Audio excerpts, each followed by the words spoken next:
The previously mentioned Simon, who had informed about the money against his own country, slandered Onias, saying that it was he who had incited Helodarius, and had been the real cause of the misfortune.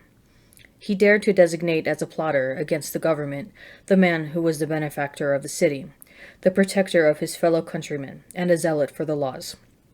When his hatred progressed to such a degree that even murders were committed by one of Simon's approved agents, Onias recognized that the rivalry was serious and that Apollonius, the son of Menethius and governor of Coelesyria and Phoenicia, was intensifying the malice of Simon.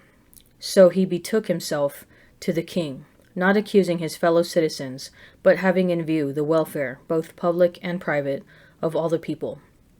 For he saw that without the king's attention, public affairs could not again reach a peaceful settlement, and that Simon would not stop his folly. When Seleucus died, and Antiochus, who was called Epiphanes, succeeded to the kingdom, Jason, the brother of Onias, obtained the high priesthood by corruption, promising the king, at an interview, 360 talents of silver, and from another source of revenue, 80 talents.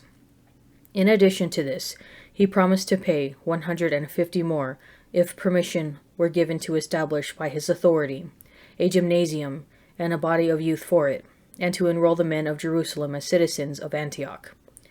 When the king assented, and Jason came to office, he at once shifted his countrymen over to the Greek way of life. He set aside the existing royal concessions to the Jews, secured through John the father of Eppolemus, who went on the mission to establish friendship and alliance with the Romans, and he destroyed the lawful ways of living and introduced new customs contrary to the law. For with alacrity he founded a gymnasium right under the citadel, and he induced the noblest of the young men to wear the Greek hat. There was such an extreme Hellenization and increase in the adoption of foreign ways because of the surpassing wickedness of Jason, who was ungodly and no high priest, that the priests were no longer intent upon their service at the altar. Despising the sanctuary and neglecting the sacrifices, they hastened to take part in the unlawful proceedings in the wrestling arena after the call to the discus, disdaining the honors prized by their fathers, and putting the highest value upon Greek forms of prestige. For this reason, heavy disaster overtook them, and those whose ways of living they admired and wished to imitate completely became their enemies and punished them. For it is no light thing to show irreverence to the divine laws, a fact which later events will make clear. When the quadrennial games were being held at Tyre, and the king was present, the vile Jason sent envoys, chosen as being Antiochian citizens from Jerusalem, to carry 300 silver drachmas for the sacrifice to Hercules. Those who carried the money, however, thought best not to use it for sacrifice, because that was inappropriate, but to expend it for another purpose. So this money was intended by the sender for the sacrifice to Hercules, but by the decision of its carriers it was applied to the construction of Teremes.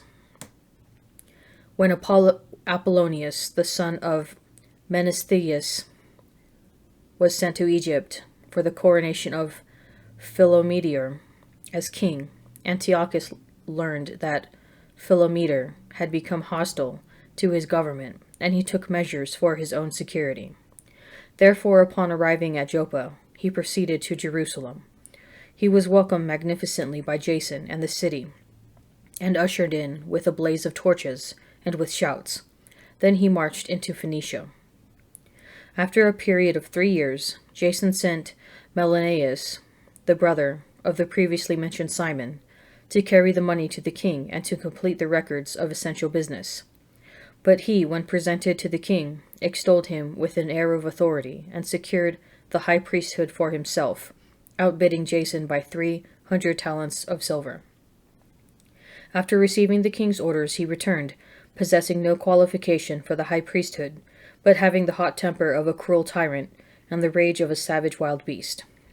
So Jason, who after supplanting his own brother was supplanted by another man, was driven as a fugitive into the land of Ammon. And Menelaus held the office, but he did not pay regularly any of the money promised to the king. When Sostratus, the captain of the citadel, kept requesting payment for the collection of the revenue was his responsibility, the two of them were summoned by the king on account of this issue.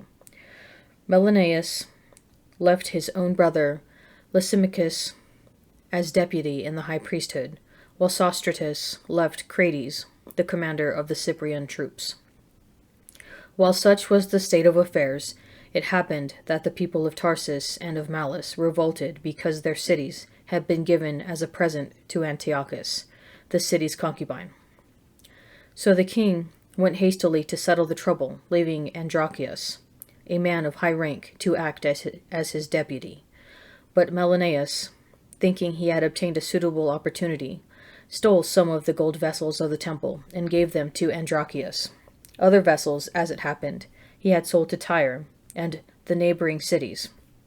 When Onias became fully aware of these acts, he publicly exposed them, having first withdrawn to a place of sanctuary at Daphne near Antioch. Therefore Menelaus, taking Andronicus aside, urged him to kill Onias. Andronicus came to Onias, and restoring to treachery, offered him sworn pledges, and gave him his right hand, and in spite of his suspicion, persuaded Onias to come out from the place of sanctuary. Then, with no regard for justice, he immediately put him out of the way. For this reason, not only Jews, but many also of other nations, were grieved and displeased at the unjust murder of the man. When the king returned from the region of Cilicia, the Jews in the city appealed to him with regard to the unreasonable murder of Onias, and the Greeks shared their hatred of the crime. Therefore Antiochus was grieved at heart and filled with pity, and wept because of the moderation and good conduct of the deceased. And inflamed with anger, he immediately stripped off the purple robe from Andronicus, tore off his garments, and led him about the whole city to that very place where he had committed the outrage against Onias. And there he dispatched the bloodthirsty fellow. The Lord thus repaid him with the punishment he deserved. When many acts of sacrilege had been committed in the city by Lysicamus with the connivance of Malachias, and when report of them had spread abroad, the populace gathered against Lysicamus, because many of the gold vessels had already been stolen. And since the crowds were becoming aroused and filled with anger, Lysicamus armed about 3,000 men and launched an unjust attack, under the leadership of a certain Aranus, a man advanced in years and no less advanced in folly. But when the Jews became aware of Lysicamus's attack, some picked up stones, some blocks of wood, and others took handfuls of the ashes that were lying about, and threw them in wild confusion at Lysicamus and his men. As a result, they wounded many of them and killed some, and put them all to flight, and the temple robber himself they killed close by the treasury. Charges were brought against Menelaus about the incident. When the king came to Tyre, 3 men sent by the Senate presented the case before him, but Menelaus, already as good as beaten, promised a substantial bribe to Ptolemy, son of Dorymaeus, to win over the king. Therefore Ptolemy, taking the king aside into a colonnade as if for refreshment, induced the king to change his mind. Menelaus, the cause of all the evil, he acquitted of the charges against him, while he sentenced to death those unfortunate men who would have been freed uncondemned if they had pleaded even before Scythians. And so those who had spoken for the city and the villages and the holy vessels quickly suffered the unjust penalty. Therefore even the Tyrians, showing their hatred of the crime, provided magnificently for their funeral. But Menelaus, because of the cupidity of those in power, remained in office, growing in wickedness, having become the chief plotter against his fellow citizens. I will give thanks to you, O Lord and King. I will praise you as God my Savior. I give thanks to your name, for you have been my protector and helper, and have delivered my body from destruction, and from the snare of a slanderous tongue, from lips that utter lies. Before those who stood by, you were my helper and delivered me. in the greatness of your mercy and of your name. From the gnashings of teeth about to devour me, from the hand of those who sought my life, from the many afflictions that I endured, from choking fire on every side, and from the midst of fire which I did not kindle, from the depths of the belly of Hades, from an unclean tongue and lying words, the slander of an unrighteous tongue to the king. My soul drew near to death, and my life was very near to Hades beneath. They surrounded me on every side, and there was no one to help me. I looked for the assistance of men, and there was none. Then I remembered your mercy, O Lord, and your work from of old, that you deliver those who wait for you, and save them from the hand of their enemies. And I sent up my supplication from the earth, and prayed for deliverance from death. I appealed to the Lord, the Father of my Lord, not to forsake me in the days of affliction, at the time when there is no help against the proud. I will praise your name continually, and will sing praise with thanksgiving. My prayer was heard, for you saved me from destruction and rescued me from an evil plight. Therefore I will give thanks to you and praise you, and I will bless the name of the Lord. While I was still young, before I went on my travels, I sought wisdom openly in my prayer. Before the temple I asked for her, and I will search for her to the last. From blossom to ripening grape, my heart delighted in her. My foot entered upon the straight path. From my youth I followed her steps. I inclined my ear a little and received her, and I found for myself much instruction. I made progress therein. To him who gives wisdom I will give glory. For I resolved to live according to wisdom, and I was zealous for the good, and I shall never be put to shame. Then I looked, and behold, on Mount Zion stood the Lamb, and with him 144,000, who had his name and his father's name written on their foreheads. And I heard a voice from heaven, like the sound of many waters, and like the sound of loud thunder. The voice I heard was like the sound of harpists playing on their harps. And they sing a new song before the throne and before the four living creatures, and before the elders. No one could learn that song except the 144,000 who had been redeemed from the earth. It is these who have not defiled themselves with women, for they are chaste. It is these who follow the Lamb wherever he goes. These have been redeemed from mankind as first fruits for God and the Lamb. And in their mouth no lie was found, for they are spotless. Then I saw another angel flying in mid-heaven, with an eternal gospel to proclaim to those who dwell on earth, to every nation and tribe and tongue and people. And he said with a loud voice, Fear God and give him glory, for the hour of his judgment has come, and worship him who made heaven and earth, the sea and the fountains of water. Another angel, a second, followed, saying, Fallen, fallen is Babylon the Great, she who made all nations drink the wine of her impure passion. And another angel, a third, followed them, saying, with a loud voice, If anyone worships the beast and its image, and receives a mark on his forehead or on his hand, he also shall drink the wine of God's wrath, poured unmixed into the cup of his anger, and he shall be tormented with the fire and brimstone in the presence of the holy angels and in the presence of the Lamb. And the smoke of their torment goes up forever and ever, and they have no rest, day or night, these worshippers of the beast and its image, and whoever receives the mark of its name. Here is a call for the endurance of the saints, those who keep the commandments of God and in the faith of Jesus. And I heard a voice from heaven saying, Write this, Blessed are the dead who from now on die in the Lord. Blessed indeed, says the Spirit, that they may rest from their labors, for their deeds follow them. Then I looked, and behold, a white cloud, and seated on the cloud one like a son of man, with a golden crown on his head, and a sharp sickle in his hand.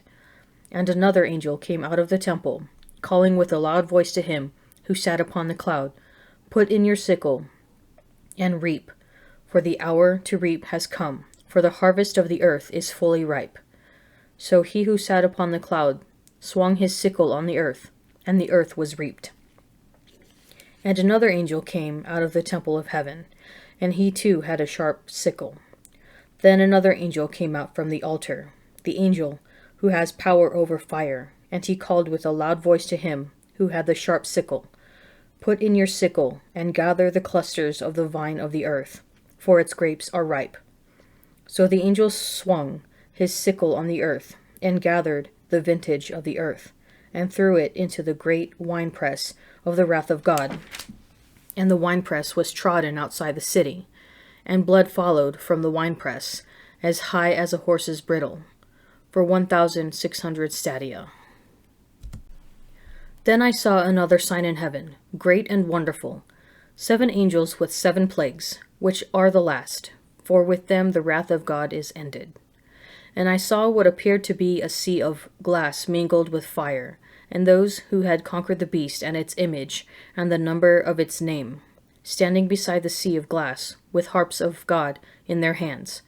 And they sing the song of Moses, the servant of God, and the song of the Lamb, saying, "Great and wonderful are your deeds, O Lord God the Almighty. Just and true are your ways, O King of the ages. Who shall not fear and glorify your name, O Lord? For you alone are holy. All nations shall come and worship you, for your judgments have been revealed." After this I looked, and the temple of the tent of witnesses in heaven was opened. And out of the temple came the 7 angels with the 7 plagues, robed in pure bright linen, and with golden sashes across their chests. And one of the 4 living creatures gave the 7 angels 7 golden bowls, full of the wrath of God, who lives forever and ever. And the temple was filled with smoke from the glory of God and from his power, and no one could enter the temple until the 7 plagues of the 7 angels were ended. Sirach 50 show the liturgical worship of Israel, gathered together in the temple. Liturgy and its corporate worship models for individuals the piety they are to personalize in their own lives. In Sirach 51, our author shows how liturgy is to move us to a deeply personal spirituality. He begins with a personal account of praise and thanksgiving for what God has done in his life. In the liturgy, we give thanks and praise for what God has done for Israel and his people. And in our personal prayer, we give thanks and praise for what he has done for us individually. The movement is from Israel to the individual, from liturgy to personal prayer. Sirach's prayer follows a pattern that he personalizes. Psalms of thanksgiving have a threefold pattern. Beginning with praise, they move to plight, and then end in praise and thanksgiving. We each have our own reasons for gratitude, our own story of plight that moves to praise. The entire book of Sirach has been tracing the branches of knowledge down to their deep roots, to wisdom. Here at the end of the book, we are shown that ultimate wisdom is realized when we recognize the reasons in our own lives for gratitude. Do you agree with Sirach that the measure of our wisdom is encompassed by the degree of our gratitude and the depth of our patterns of praise?